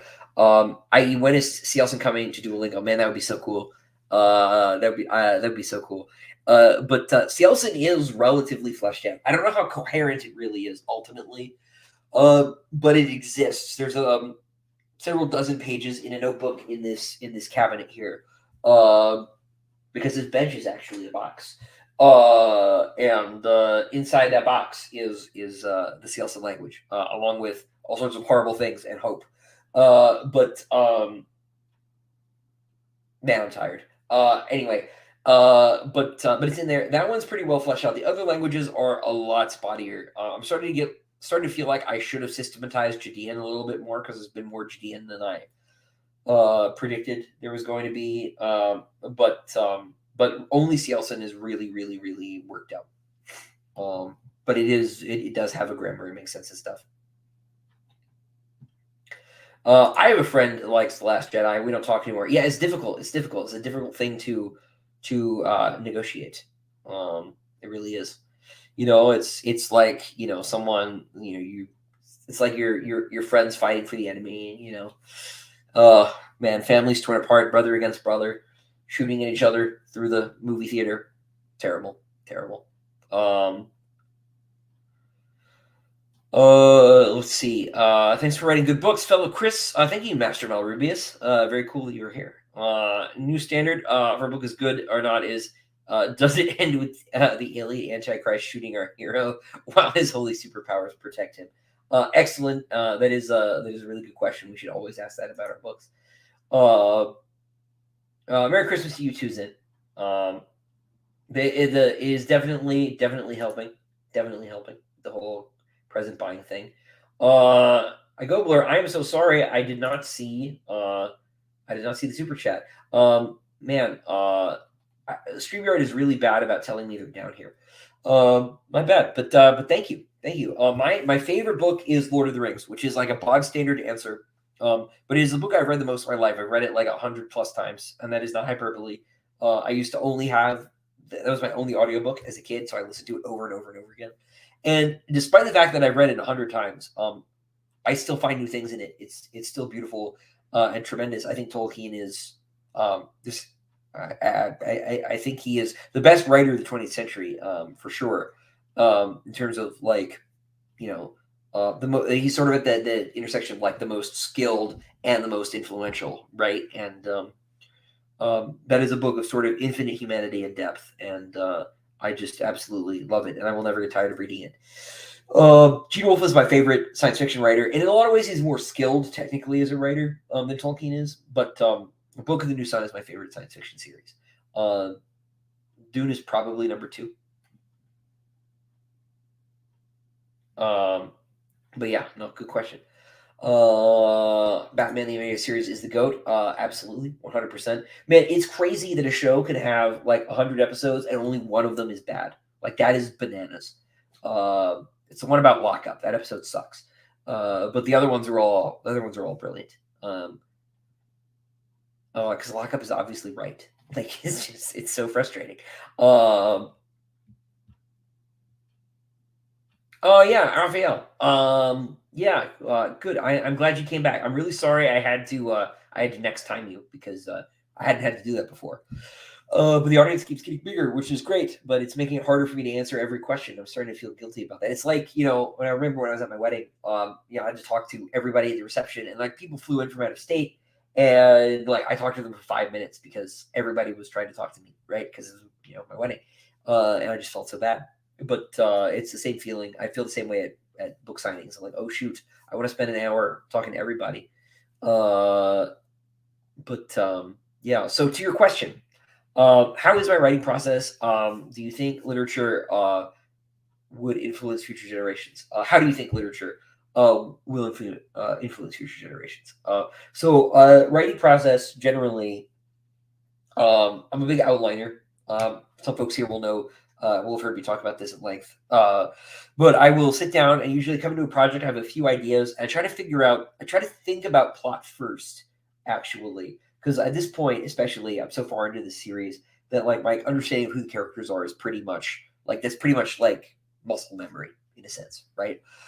So I will figure out what's going to happen because I think most writer's block is plot difficulties. It's not anything else. And so I will outline really thoroughly. My outline for book 7 is something like 50,000 words long, which is almost as long as the first Harry Potter book. It's about as long as Lesser Devil, one of my novellas. And so like I really, really outline. And then weirdly, I don't look at the outline very much anymore after that. Like I just sort of treat the outline as like a first draft, but like a really easy first draft. And then I'll like glance at it when I'm writing a chapter and make sure I've hit all the points in it, but I won't like really closely sort of zero in on it after that. And then as far as writing goes, I get up really, really early. I get up at like there's some days my daughter wakes me up at 3 a.m. and I just don't go back to bed because I hate myself. And I will work until she wakes up, at which point I'm basically done for the day these days. So I'll try to get like between 1 and 2,000 words done a day. And just sort of keep going and setting a minimum word count goal for myself, which is 1,000 words, is what really sort of pushes me to keep going. I just make sure I do that every day. It's not that I'm an expert on this front, but like it's like going to the gym, right? You got to build the habit of doing it, and so I try to be very intentional about my writing schedule and my time, and that's really helpful. I hope that answers that part of the question. As far as second part, how do I think literature will influence future generations? Literature in general, I think very much in the way that it has. We have this sense that like, oh, the kids these days like don't read, but I'm kind of sanguine about that fact. I think one, they probably read a little bit more than their parents are giving them credit for, but they certainly read more than the kids did in like 800 or in like 100 BC. Like literacy is still higher, right? I think that the people who really care to read will read. And so I think stories will continue to shape people's experience, whether they read in, prose novel form, or if they read in video games, or if they read in whatever, right? Because we're just talking about Lost Odyssey earlier in the stream. It's one of my favorite stories of all time, and it's a video game. And that's fine. Is that literature? Not technically, but yeah, practically speaking, sure, right? So stories are not going to go anywhere. It's stories that really separate us from any other animal, right? Crows use tools. Dolphins have something of a language, right? It's storytelling, right? That separates us from everything else. And so we can't really stop telling stories because we'll stop being human if we do. Which is to say that we can't stop telling them because we are human, right? So I don't think that will change. Now maybe there are too many stories for people to have a shared grammar, right? It used to be, I was reading Time magazine articles from like the 1920s, and like it was full of like Homeric allusions, to like the Iliad and stuff. And like you don't see that in the newspaper anymore because most people haven't read it. It would be pointless to try. I often think that there's just too much art produced, right? Because like there's never going to be another Game of Thrones, right? There's never going to be another one show that everybody's watching because there are too many streaming services, right? There are too many books for everybody to reasonably read all of them, right? That's why there's not really such a thing as like fandom anymore, capital F singular fandom, right? There are science fiction fans and there are science fiction fans, and never the twain shall meet, right? It's and even outside of science fiction, like people can go their whole lives without, you can get a PhD in literature without reading Shakespeare, and I feel like that should probably be illegal, right? So like, there's just a lot of stuff. So I do wonder if there's not some sort of Tower of Babel effect in play here, but yeah, I don't think the impact of literature is going to go away. It might get more specific or more narrow, but I don't think it's going anywhere. Is there a specific order to read the other novels of Sun Eater series in like Lesser Devil? Not necessarily. I think you can read the Lesser Devil at any point after you read book 1. Queen of the Ashes, you probably should read between books 2 and 3. Okay, sorry. When I say not really, I mean not really with the Lesser Devil. The Lesser Devil you can read at any point after book 1. Queen of the Ashes you should read between 2 and 3. Dragons of Empire you should read after book 5. As far as the short stories go, some of those matter, some of them don't, and there are like 24 of them, so I will like miss some if I try to enumerate them anyway. I broadly say go read book 1, then read the Lesser Devil, then read book 2, Queen Mid Ashes, Tales 1, then read book 3, then Tales 2. No, well, yeah, you can read Tales 2 then, and then Kingdoms of Death, Ashes of Man, and then read Dregs of Empire and Tales 3, and then read Disquiet Gods. How do I feel that Sun Eater is the first sci-fi book that I've ever started? Well, that is really cool. Welcome to science fiction. That is awesome. I am honored to be number 1. I really like talking to readers who are not science fiction readers, whether they come for fantasy or like normal books. My brother's mother-in-law read my books, and she like doesn't read science fiction at all. And she was like, that was really cool. It's like so out there, right, relative to her normal experience. There's a lady who runs a bookstore in Winston-Salem here in North Carolina who also like had a very different impression of what science fiction was or could be. And Empire of Silence was her first sci-fi book. She's like, I didn't know it could be like this. And like that's always really cool, So it's fun to talk to these people. So,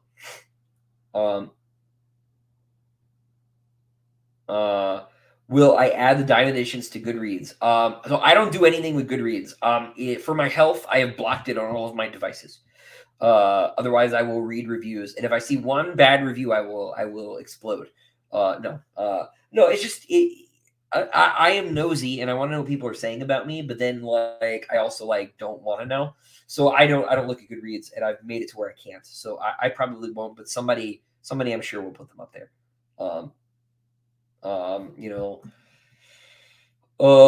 Let's see. Dark Star. Yeah, I'm sorry.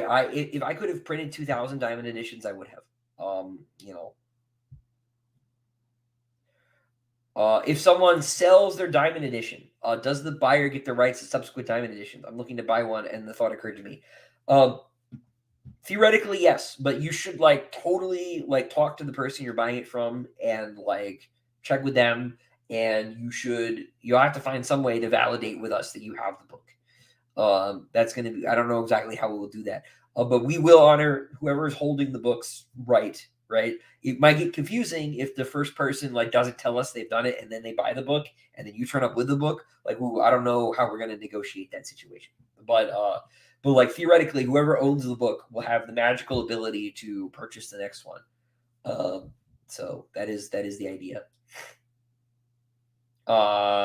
One Son Rubia says, anyone done any work analyzing Sun Eater from a biblical perspective?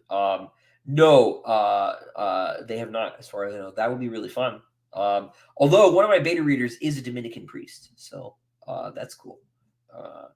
I'm sure he has, to a certain extent. Yeah. For subsequent Diamond editions, do I foresee any difficulty getting approval from DAW? That would suck, but so I have the first 3 already in. We have the right to do 1,000 of 1, 2, and 3. They wouldn't give me 4 or 5 because those were still in print and hardcover, and like fair enough. So we'll have to renegotiate for those, but I don't think it'll be a problem. I've been communicating with their financial people who are sort of a different thing. So, heard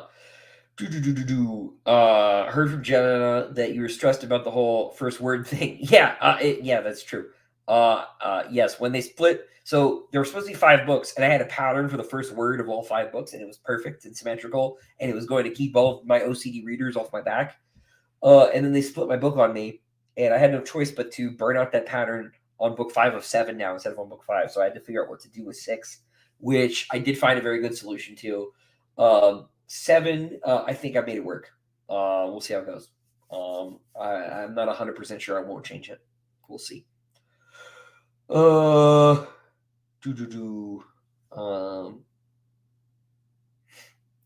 only on Messiah. Why are books 5 and 6 hard to swallow? Well, so there is no 7 for starters. Kevin Anderson's book. Look, I like Kevin. I don't think that that's where Frank was going at all. With Hunters and Sandworms of Dune, I think that was like all Kevin. They claim they have an outline, and I just don't see it being what they wrote. I know those are fighting words, but like it just doesn't feel like the story Frank was building towards. The other thing is Frank has like a really bad case of dirty old man disease, and like those books are just really sweaty. And like there's just a lot of weird sex in those books, like to the point where it is like way too much. It's way too much. I just don't like them, and there aren't like basically all of the characters are gone at that point. It's all like almost all new characters. One of them is great, and the one character is still around is pretty good, but it's just they are really suboptimal. But they do have dog chairs. Dog chairs are cool. Let's see. Corey here. Do I have ideas for after Sun Eater is finished? I sure do. We talked about them a little bit earlier in the broadest terms. But I basically will be writing standalone novels for the next few years. I have a lot of ideas both in and outside of the Sun Eater sort of universe that I plan to tackle.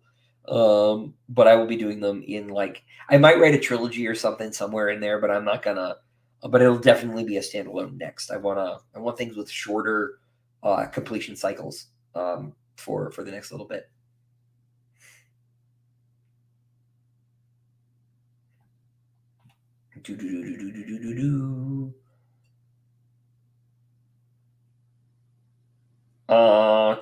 Richard, this hasn't been addressed. Thoughts on Daniel Green's YouTube video reviews? Well, I'm really glad he's loving the books. I talked to him a little bit.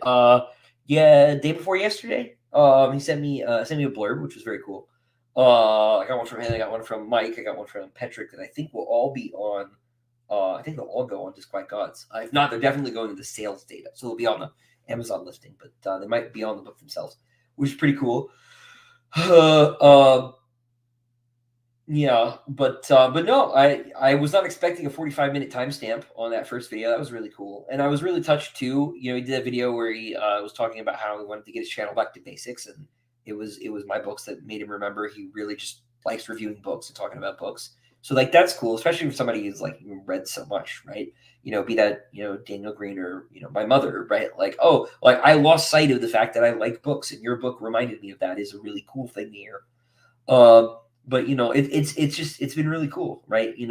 BookTube has basically I don't want to say made my career because like the books are really I'm very proud of the books, and I think I would have gotten here eventually, but they've really helped speed things up, and the last couple of months have been really amazing. It's been it's really good, for it's good for my family. And that's what this is really about, right? It's really a privilege that I get to make money for my family doing this, but like, I need to do something. And the fact that it gets to be this is really nice. And especially too, I'm going to echo something Gary Oldman was saying, right? But, I don't have to put because this is my job, I don't have to put my daughter in daycare, right? I get to be here all day with her, and I can write when she's asleep. My wife can't, right? She has a job, and I don't have to send her away. And no, shade on parents who have no other choice, right? But the fact that I get to keep her here and be with her is really special, and I get to do that because of you guys. So, thanks. Anyway, um, yeah. Belimer's, will this popularity trigger any contract clause that might complicate Diamond Edition? I can't really. I don't. Let's just say I don't. I don't think so. I don't want to speculate too much about my contract publicly, right? But I think we'll be okay. Let's just say that. Doo-doo-doo. Oh man, Leo, this is a tough one. Querying is really hard. So the first thing I'm going to say is good luck, and don't lose hope, because it is a dispiriting process. Do not do the thing that that Stephen King says, and like put your rejections on the wall. I did that, and I wanted to jump off a bridge. So don't do that.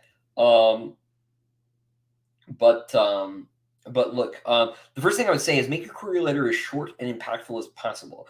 You do not write like 18 paragraphs. It should be like 3 paragraphs. It should be a hook with the title of your book, right? And like some stuff to get them interested, some more information about your book, including its length, and be honest. And then a third paragraph about who you are and why they should care, which could be tough if you're someone who's never published anything before, because your credentials like might not exist, like mine didn't, right? It's one thing if you're like, I'm writing a science fiction novel, I am an astronaut for NASA, like they care about that. It's really hard to make I have an English degree sound cool to a literary agent. So like that's tough, but but there might be something, right? Like maybe like maybe you're writing about sailing and you have a lot of experience or something like that, right? But like keep it short, keep it to those 3 paragraphs. I think mine was 150 words. It was really, really, really short by the time I was done, and it started out at like 250, and I sort of kept making it shorter and shorter. As you're querying batches of like 5 or 6. If you hear nothing from any of those 6, something sucks about your pitch. It might be your book title. It might be anything else. Change one thing at a time. It's an experiment. But change the title after you go through of your book, like after you go through 50 or so and get nothing but rejections. Because if you change your title and you reapply like a year later, the odds that they're going to remember they rejected you or ghosted you, and more likely than not, an agent will ghost you. You are far more likely to hear nothing than you are to get a rejection, which is worse. As anyone who has done online dating knows, that's worse than someone telling you, "Ew, no, thank you." You would at least, the closure is nice. It's the silence, the crushing silence. But they'll tell you like don't resubmit. But if you change the title and you go back in a year, they don't remember who you are. It's fine, because there are only so many agents, right? Sometimes you have to circle back around. You just don't, just change the title, have rewritten your pitch by then, right? And understand that, like, look, I was rejected 51 times, and that might be a low number. I know some people got to 3 figures, and that's, ooh boy, like that's tough. And it took me a year. So, and that was, sending out a few basically every week. But don't give up, and consider too, that like independent publishing is self-publishing is like totally an option. The stigma that it used to hold, like maybe still exists, but like, boy, is it going away. And you can have a perfectly wonderful career doing things that way. I have a friend, Nicholas Kotar, who is big into the whole like indie strategy and all of that stuff. I think he has a YouTube channel. Yeah, of course. I did I did an interview with him like years ago. He has a YouTube channel. He talks about some of that stuff. And then of course you got people like what we were just saying, like Ryan Cahill, who like way bigger than me, right? And he's turning stuff out. I think he's reading Empire of Silence, or is about to, or something like that, which would be really cool. He's a nice guy. Let's see. Miles Teggs instantly makes the later Dune books the best Dune books. Man, he's a really strong argument for rereading those books by himself. He is that awesome. He is really, really cool. Multiple wholesome Ruocchio moments to stream, perhaps not so rare after all. Well, you guys caught me tired. I'm sleepy. I'm slipping. I'm slipping, Casey. I'm slipping. Uh, let's see. I discovered Sunday Your Series from Mike's Book Reviews. Was shocked to discover hardcovers for Empire of Silence are almost mythical. Why does Dog refuse new hardcover prints of Sun Eater? It's just math, right? They're looking at the velocity at which I sold hardcovers originally, and they're saying, look at the rate that those are selling and the rate that we're selling copies generally. It for us to print the amount of copies we would need for the margins per copy to be worth selling, right? Because these are really expensive books; they're really long, right? So we need to print a lot of them so the price per copy goes down. But then we have so many that they sit in the warehouse. And if they sit in the warehouse, we're going to have to pay rent to keep them in the warehouse. Is that enough? Are the books going to vaporize fast enough to make it worth it? And their answer to the question so far is no. Now, Daw,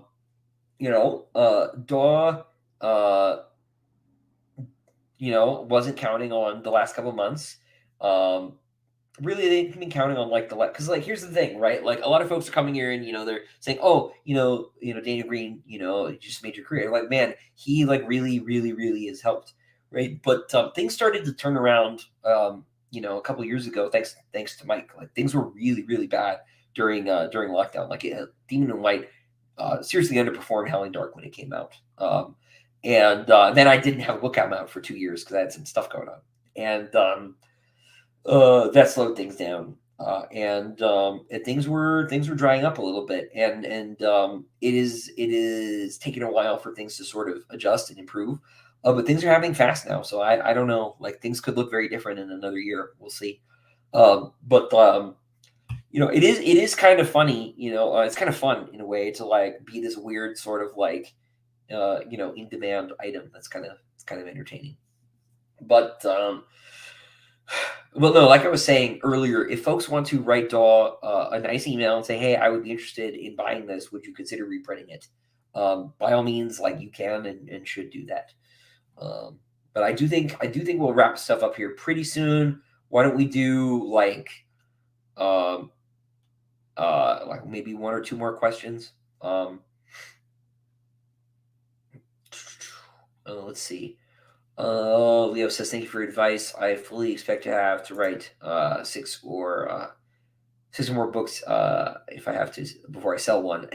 Maybe not. Maybe not. Right. Empire was really. I wrote a book in high school that sucks. And it's probably I don't even know how long it is anymore. The only copy I have of it is printed out. So it might even be just a novella. But Empire of Silence was effectively my first novel. So you can make it happen. You can make it happen, man. I have a friend who got I want to read your manuscript on his first agent, and I'm just like, you are the worst. I hate you. Happy Christmas to you, Albert. And if Albert is going to sleep, it is time for I think all of us to go to sleep. We're getting pretty close to 2 hours too. So that is good. Richard, is good to talk to you. Isaac, good to see you. KC, Leo, nice to meet you. Bill Emery's, I think I saw Orion was here too. Boyd, everybody, so many names at this point. So many familiar faces, of course. Well, Isaac has asked one final question. Will I do a video reveal of the title of book 7? Will there be a cover reveal? There will definitely be a cover reveal. I don't know what I'm going to do about the title. I might just leave that to the Diamond Edition people. I'm sure they will tell you, Isaac. I'm sure. But I might not put it out anywhere in print except for in that thing, so people have to whisper about it. We'll see. That is the real reason. The real reason for things picking up has been TL's excellent TV trivia page. I do read that intermittently and chuckle. It is a delight for me. If so just so you know that your work is not going unappreciated. But everybody have a wonderful evening. I'm so sorry I was late, but I am about 15 minutes over when I usually would sign out. So I've made up for my failure. I will not be so late next time. When I next speak to you, it will be 2024, which may just be the year of the Sun Eater 2. And on that note, everybody, good night.